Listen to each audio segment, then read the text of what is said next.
കൂർക്കുപ്പേരിയാണ് വയ്ക്കാമാണ്. കൂർക്കുപ്പേരി വയ്ക്കാൻ ആദ്യം നമ്മൾ ചെറിയുള്ളി എടുക്കണം. എന്നിട്ട് ചെറിയുള്ളി ഇങ്ങനെ ചെത്ത വീഡിയോയിൽ കാണിക്കണ പോലെ ചെത്തിയിട്ട് ഇച്ചിരി ഉള്ളിയും പിന്നെ അതിലിച്ചി കറിവേപ്പിലയും ഇടണം. എന്നിട്ട് നന്നായിട്ട് ചതയ്ക്കണം കേട്ടോ. നന്നായിട്ടെന്ന് പറഞ്ഞാൽ നന്നായിട്ട് ഇങ്ങനെ ടുടുടൂന്ന് തീ കത്തിക്കണം. പാത്രം വയ്ക്കണം. എണ്ണയുണ്ട് ഞങ്ങൾ ഒഴിച്ചെടുക്കേണ്ട എണ്ണ. എന്നിട്ട് ആ നേരത്തെ ഇപ്പോൾ ചിക്കൻ നമ്മളിതാക്കി കഴുകി വെച്ചിട്ടുണ്ടായിരുന്നു. കഴുകാമെന്ന് വിചാരിച്ചിരുന്നു, ചോറിൻ്റെ കൂടെ കഴിക്കാമെന്ന് വിചാരിച്ചു. അപ്പോൾ അതും എടുത്തു.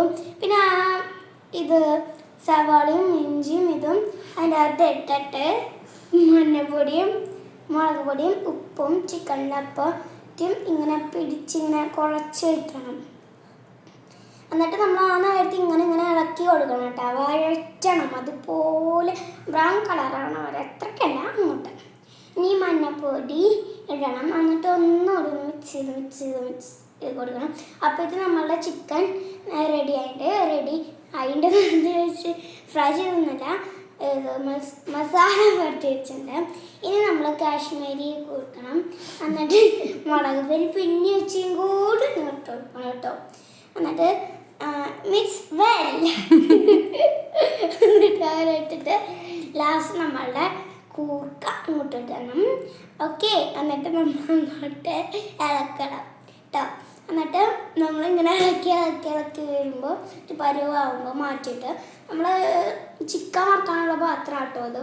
എന്നിട്ട് അതിൻ്റെ അകത്ത് ഓയിൽ ഒഴിച്ചിട്ട് ഞങ്ങളുടെ ഓയിൽ തീർന്നു പോയിട്ടുണ്ടായിരുന്നു, അതൊന്ന് പിന്നെ ഒഴിച്ച് തീർത്തു. എന്നിട്ട് അതൊന്ന് ഒഴിച്ചു. പിന്നെ ചിക്കൻ മസാല പൊട്ടി വെച്ച ചിക്കൻ അതിൻ്റെ അകത്തിട്ടു കേട്ടോ.